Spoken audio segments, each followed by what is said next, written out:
सांभाळ घसरल पाय ग वै तुझं धोक्यात हाय ग सांभाळ घसरल पाय ग वै तुझं धोक्यात हाय ग ऐकून घे शैला लग्नाच्या पहिला घोटाळा करायचा नाही ग ऐकून घे शैला लग्नाच्या पहिला घोटाळा करायचा नाही ग ऐकून घे शैला लग्नाच्या पहिला घोटाळा करायचा नाही ग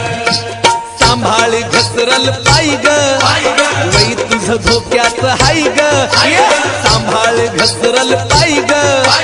वै तुझं धोक्यात हाय ग ऐकून घे शैला लग्नाच्या पहिला घोटाळा करायचा नाही ग ऐकून घे